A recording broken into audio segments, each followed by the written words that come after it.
and welcome to another edition of Icons of Real Estate podcast, Aspen Snowmass.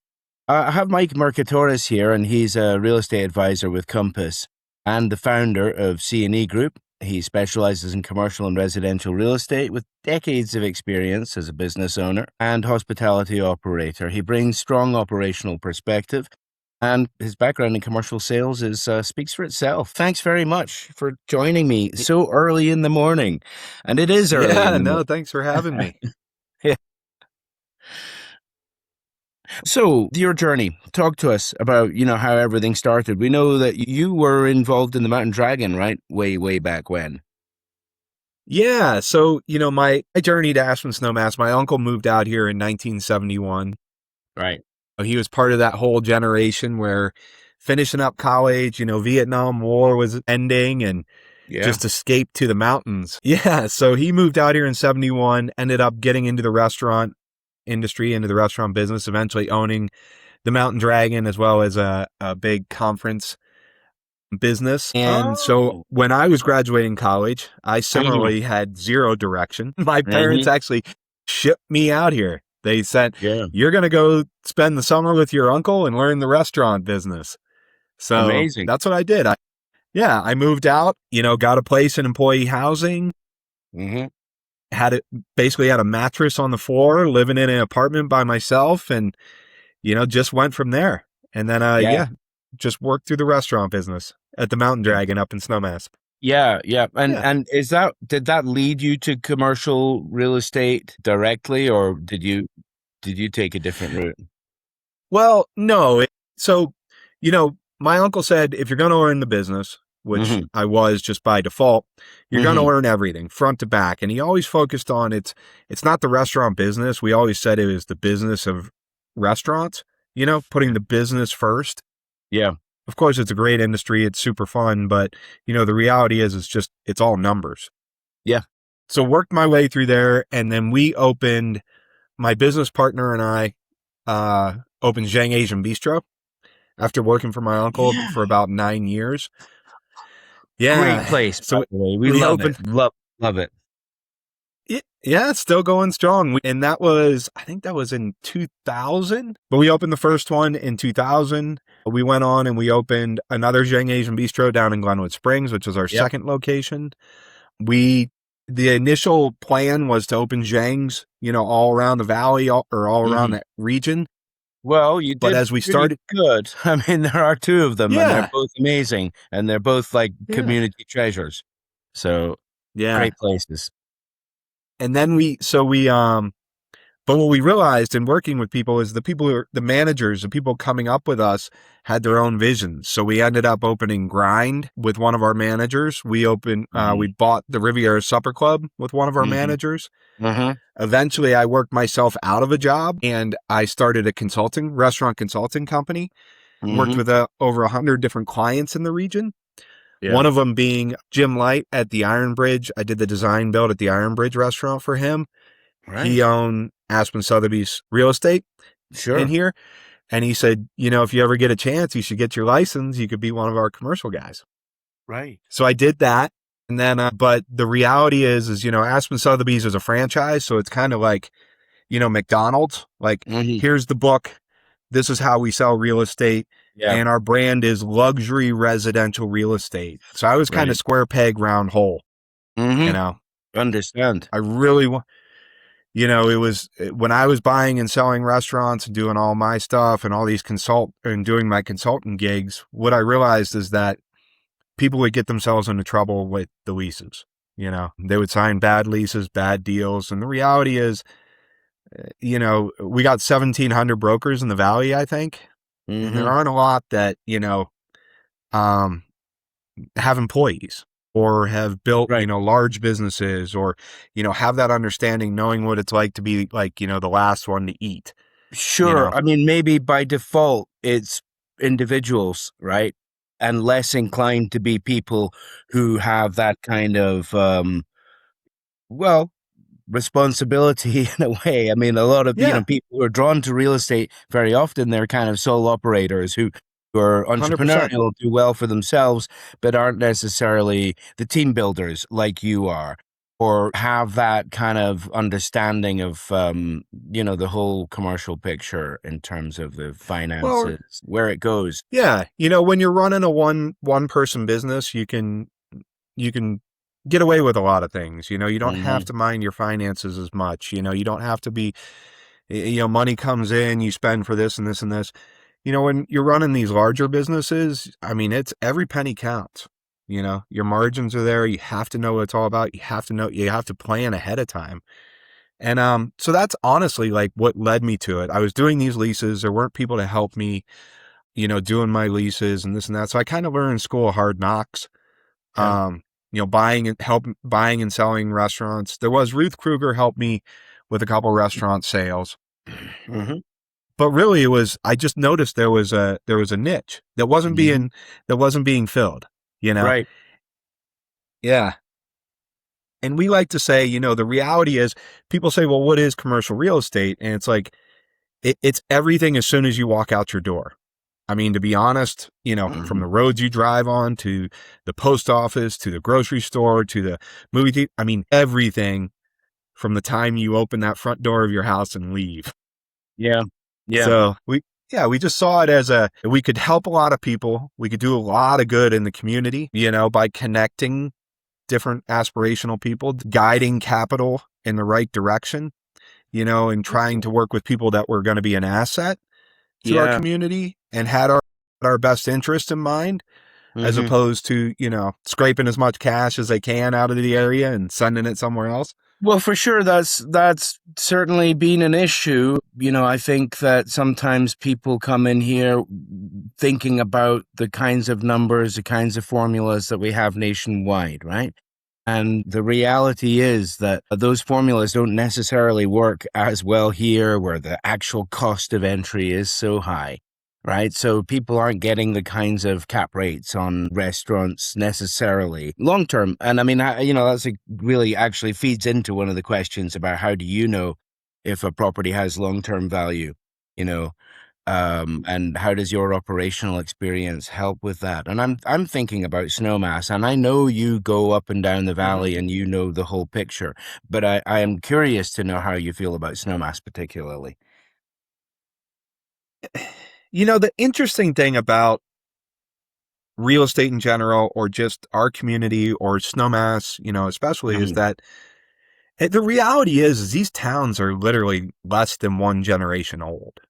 Right? Snowmass was initially built by a concrete company Mhm. and opened in 1969, Right. you know? Your uncle's So era basically started the whole yeah, yeah, thing. 100%. Yeah. And people moved there because it was a resort. Hmm.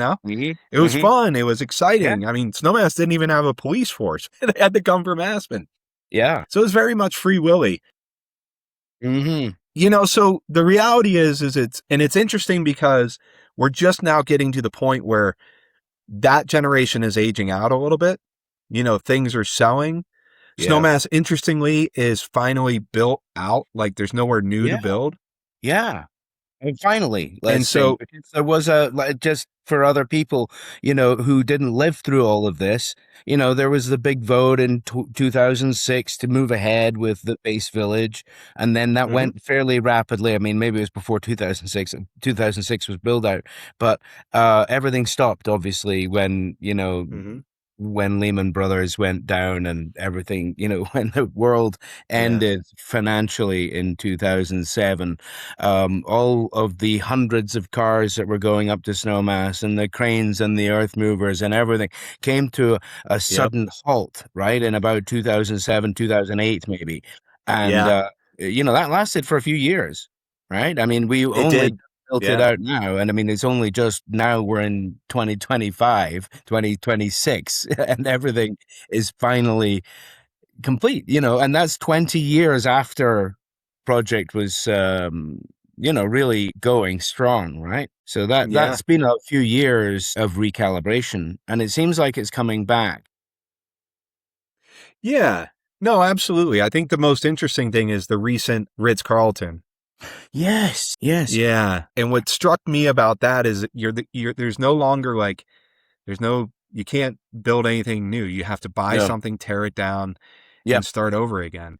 And they will need to tear that down, right? I mean, that Yeah. would not work as a refurb to No. make a Ritz-Carlton there. So No, 140 and I million in to buy it, to purchase. yes. Yeah. Yeah, Yeah, and it includes the wildwood and everything. yeah, So it's like it's literally from the composite. ski slope back to Snowmelt Road. Yeah, And I think it's going to be a great project. I think it'll be, yeah, inject some new energy in that part of Snowmass. yep. They're focused on the après ski, bringing in the snow lodge and stuff like that. Mhm, So, mhm. Snowmass it's still a balance between local businesses and corporate businesses, you know. Right. There's the mall area in particular has always really been focused on, local businesses. Yeah, you do see some mom and pops up there, right? People who own those Yeah. stores they're not necessarily coming from corporate money. A lot of that is actual individuals who have a dream and an idea and a little bit of dough, and they're Yeah. going for it. So I wonder how, the commercial rates, the rental rates are playing with all of that. I guess there's a variety, right? You've got Snowmass, mall, and then you've got the base village, and I'm sure that there's quite a spread in terms of where, things land for commercial values. They all kind of settle out to the same level, Hmm. I mean, you're not, it's, in the 50s to 60s a square foot. Hmm. It's not outrageous like Aspen. It is, because at the end of the day, I mean, it is still very seasonal, Yeah. and there's only so much capacity. But to be honest, Snowmass, we kind of like it like that. We like having our seasons. We like having our off seasons. Hmm. We like being able to get out, lock the doors and get out of town. So that's Yeah. attractive to people too. Sure. The main challenge for running and owning and operating a business in Snowmass is, you got to secure your housing first, to be honest, Yeah. For employees, that ain't easy, right? Getting people, or the even business yourself. owner. Yeah. Sure. You know, Right. like Right. those mom and pop t-shirt shops, that are being Yeah. run up there and run Yeah. successfully for years are because those people live in employee housing for the most part, or were able to buy, back in the 70s, 80s, early 90s. Sure, because it takes a lot of $25 t-shirts to pay the rent. Yes, not just the So, commercial rent, but yeah, no, the the mortgage. actual housing, right? Absolutely, 100%. No, great insight, Yeah. and then really, that's a big part of the picture, isn't it? Really, and just how Yeah. people are going to make it work, and obviously, we value entrepreneurs and people like yourself who have great ideas and want to do things. And sometimes those individuals are priced out of the market, right? And then we see bigger corporations coming in, but they have, just less human touch, less whimsy, less of the magic that makes a place special sometimes. So, the housing part to that picture is absolutely huge. And thanks for bringing it up. Um, what Aspen's hospitality driven economy, Mhm. how I guess Aspen and Snowmass, are obviously distinct, and Snowmass has been kind of an outpost to Aspen. And I think that this go round, since COVID basically is the first time that Mhm. we're seeing buyers coming in and saying, no, I really want to be in Snowmass. Snowmass is actually where, I would rather be. And I like to go into Aspen, but I don't need to live there. Yes. Would you agree that that's something that's kind of Well, newish to the market instead of it being like just a poor replacement, or it's now sort of well, the place to be for some? yeah, and I credit Aspen Ski Co. I mean, Yeah. they did Related came in and did their thing, which was the first round of the base village, and then when that kind of stalled, Aspen Ski Co. came back in and bought it back and really recommitted to the vision that they have, and that Aspen's always going to be Aspen. Snowmass was their family oriented, I mean, they put, if you Hmm. think about all the improvements that have been made on mountain and just in Snowmass in general, and the investment that Aspen Ski Co. and their partners have made into Snowmass in the last 15 years, Yeah. they That really, yeah, they alone, they right? drove it You, home. And skating rink, And all of that stuff is beautiful and really, has what it takes to make an incredible family resort and community. I mean, a exactly. place where, people will, maybe they came here for the skiing, but they're going to be back in the summers, and summers are, really special up Well, there. and it's a really, I had young kids. We did the ski school. Mhm. I lived down in El Jebel. Yeah. But during the base village and all that stuff, like, so I got to experience it as someone who was coming to visit. And just the fact that, it's so family friendly, even through the summer. I mean, the reality is, you could load your teenagers on the gondola with their mountain bikes and go, yep, Yeah. go ahead. Yep. We'll be down here. Come back when you're ready. So it became this really like walkable, family friendly, even to the kids running around in the base village, like there was no risk of getting, run over by a car. Right. They could take the Skittles up to the mall. Sure. It became a real callback to, even when we were growing up in the 80s and 90s of being just able to be run around free, Yeah, something which kids Yeah. don't get these days, really, in many places, Yeah. in most places. And that's a really good point. And sort of, we're always watching them because of the roads, or, that it is a safe community up there, and it's a great Yeah. place, which is walkable, that you can, let your kids roam a little bit and not have Yeah. to worry. And I love that. And that's a really good point. And just have we your home base, and everyone can come home. They can be home for lunches. They can be home for dinners. I mean, again, credit to, Skiko and those guys, like it or, not, they did a really amazing job of making that what it is today, Yeah. and will continue on. Yeah, and they put a lot of money in, and then we see that, huge investment coming for the Ritz, that whole area there. That's going to bring, money, jobs, and, improved retail opportunities and all of that kind of thing to the village. Absolutely. Well, so that's pretty And exciting. I like to say to people, I mean, the reality is Snowmass is kind of like a cruise ship. It was built for this. It was a purpose-built thing. Sure. I know people live there, and it's a town, and it's a community, and it's wonderful. Yeah. But, if the cruise ship doesn't sail and get improvements, and be maintained, it's going to sink. Yeah, that's right. Right.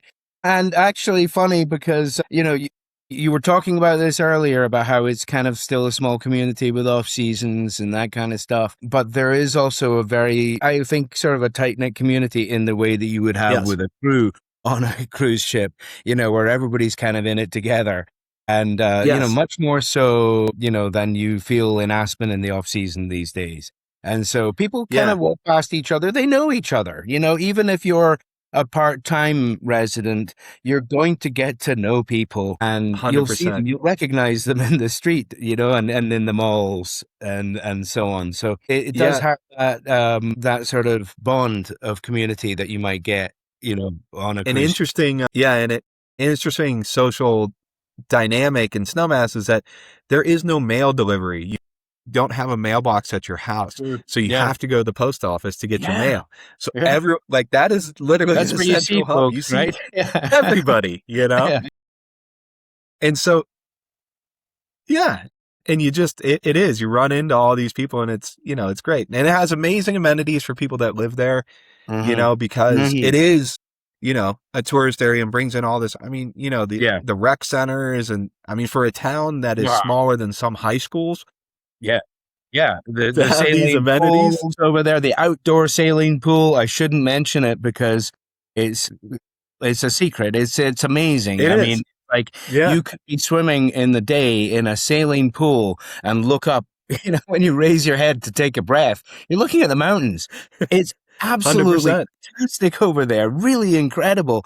And I don't think there's anywhere like it. I mean, it is fantastic. And then you've got the soccer pitches, you've got all of that, rec area, and everything that they have, a great gym and everything there at the rec center too. Lots of stuff going on, Anderson Arts Center, it's all just incredible. They've got so much there. So I'm just going to go on to you working as a team. You run the commercial and entrepreneurial real estate division at Compass.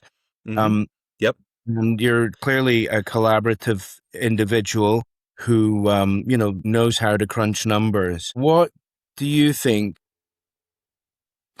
What value are you bringing to investors, people that want to get into the commercial real estate in, up and down the valley, but I'm thinking about Snowmass particularly, but up and down the valley, what advantages do investors gain when working with a team like yours that understands business and real estate? Well, I think, when you're building a team, it's about diversity of talent.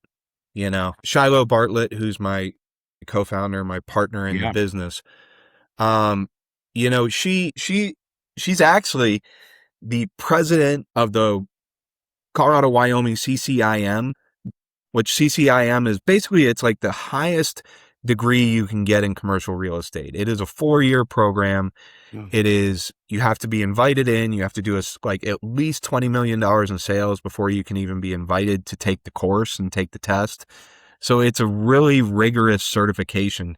And Shiloh not only did that certification, she was first female member of Rocky Mountain Commercial Brokers, which is another invite group. She's, one of the few leading females in the CCIM, which is traditionally a boys club. Right. And she just brings so much knowledge on that side, like the depth and the connections and the network. And where I come in it from the operator, building these things over 20 years, really kind of school of hard knocks. I've made all the mistakes. I can really help clients because I've done everything wrong. And you have the tenacity to go back and try it again, or perhaps the stupidity, the willingness to go back and try everything again and get it right. Finally, Yeah. Which is impressive. So that's really where it starts, is the reality is, if you're buying a home in Snowmass Village for $10 million, $15 million, you probably made that money as an entrepreneur. There's a good chance you're making your money elsewhere that is affording you to have this lifestyle that you can afford to have a home or a second home or work remotely or, whatever in the area.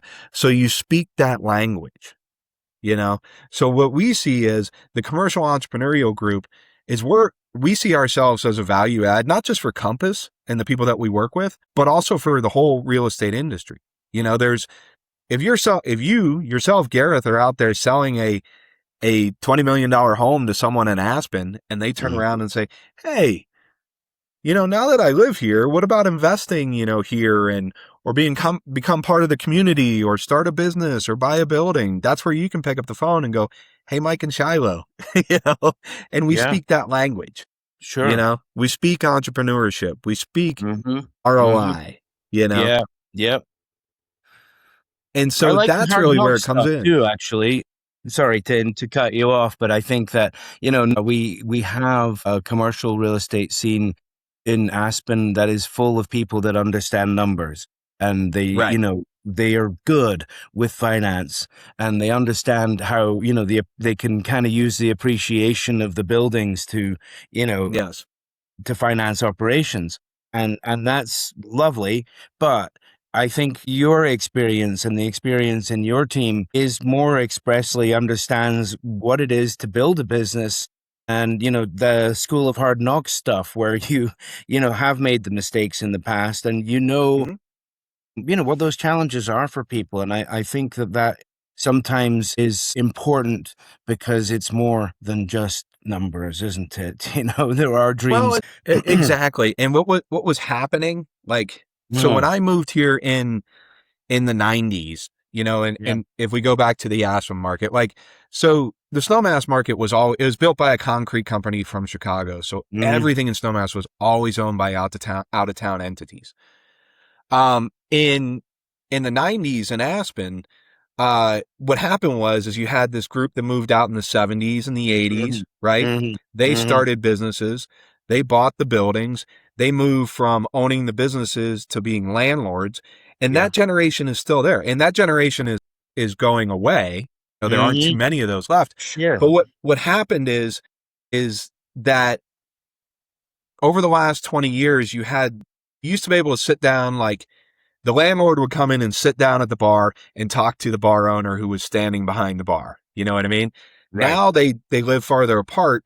And what was happening is the tenants were interacting with the landlord's accountant's attorney's attorney's accountant attorney. You know what I mean? Yeah. And so to be honest, what happens is that, yes, you're right. There's very sophisticated people, very sophisticated money, large family offices. There is someone in the line of that is doing some deep planning and understands the numbers. But those people are interacting with a less sophisticated local business startup guy. You know what I mean?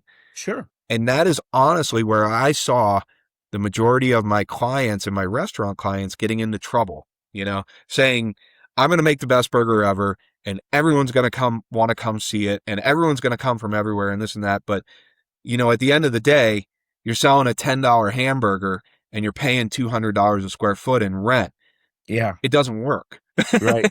Right. There's a lot of $10 hamburgers. I mean, and to be honest with the buildings, and like we talk about cap rates and we talk like this, and from a business standpoint, it doesn't make sense in Aspen because people are planning this, multi-generational longevity.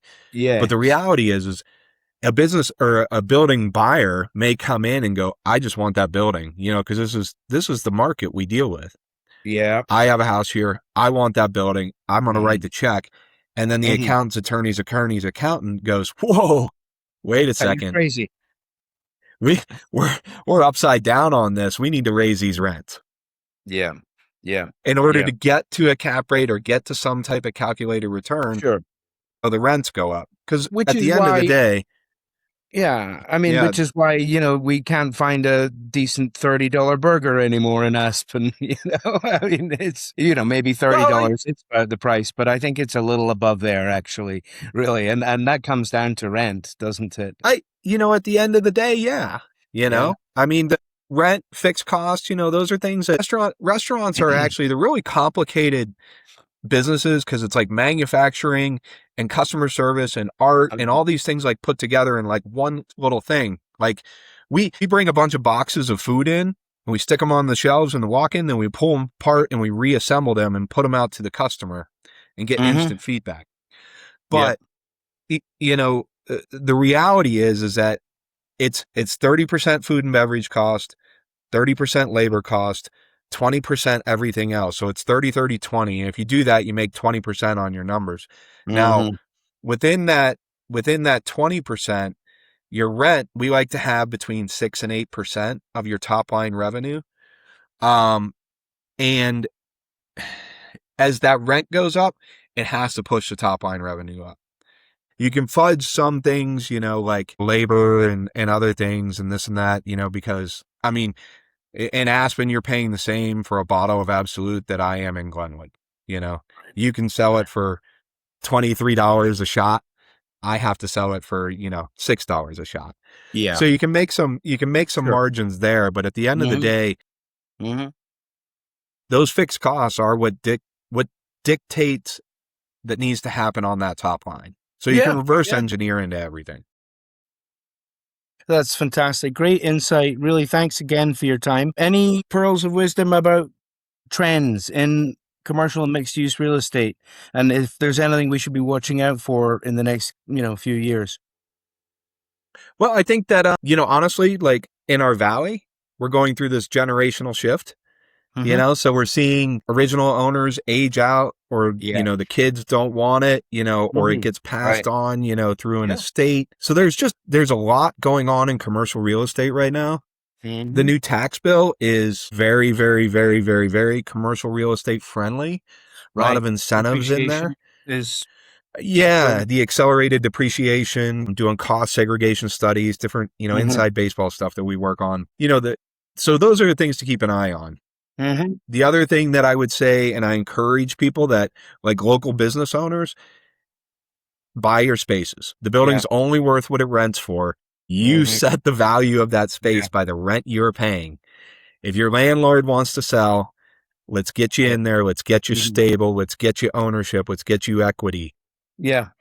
then you know what you're dealing with. I mean, because things aren't going to change dramatically in the next 100%. few years. Obviously, rates will go up and they will go down, and hopefully they're coming down. So lock in a decent rate, right? Try and, Yeah. buy that and go for the long haul and understand what your, costs are going to be coming up. Yeah.